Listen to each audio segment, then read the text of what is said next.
I'm Steven, and guess what? Black Ops 2 came out last week, and if you're an Xbox player, I would love to play with you. I'm going to put my gamertag in the info section below, and if you're not into Call of Duty, I also have Borderlands 2, Gears of War 3, and I do plan on getting Halo 4 very soon.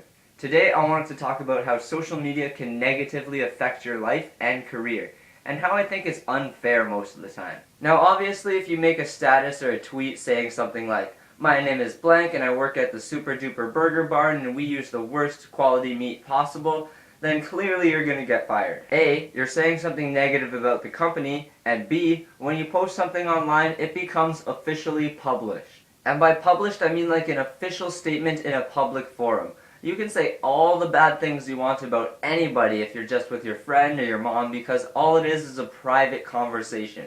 But if other people can see or hear the comments you're making, then you become solely responsible for the reputation of that person or company. Now, more specifically, I want to talk about Amanda Todd. If I've lost you or your memory is a little foggy, Amanda Todd is a girl who committed suicide due to bullying and posted a YouTube video about it before she did it, and it got millions and millions of views. Anyways, a man from Ontario was fired from his job at a clothing store for large men because of a comment that he posted on her memorial page. I can assure you that what this guy said had nothing to do with where he worked, the size of the people that shopped there, or any of his co-workers.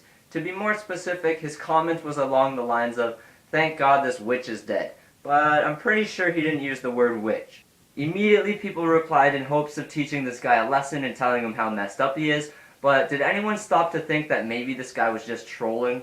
I know what he said is pretty bad, but I don't know this guy, and you don't know this guy, so can anyone be sure that what he said was sincere? It is very common for people to take things out of context online, because you can't see the person's facial expression or hear the tone of their voice. But regardless of whether or not this dude was doing it for the lulz, he said nothing about his job, so how did this get back to his boss? Apparently all it took was one very upset woman who clicked on his page, realized he had attached his employer information to his Facebook profile, clicked on the dude's employer, and then sent his employer a very angry message. The dude was fired instantly, and the boss made this comment: "We have zero tolerance for the mistreatment of others, no matter what form it takes."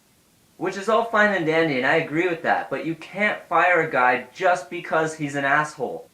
To me, that's like finding out one of your employees is gay or believes in a certain religion or has a certain disability, and you find that out long after you hire them, and then you're not okay with it, so you decide to fire them. Some people are just not nice people. That's just how the world works. But I'm sure at job interviews, we all present the very best version of ourselves. But are you going to be that perfect version of yourself all day at work? What about when you go home and get online? People have opinions, and although social media gives you a public forum to voice them, you should still be allowed to voice your negative ones.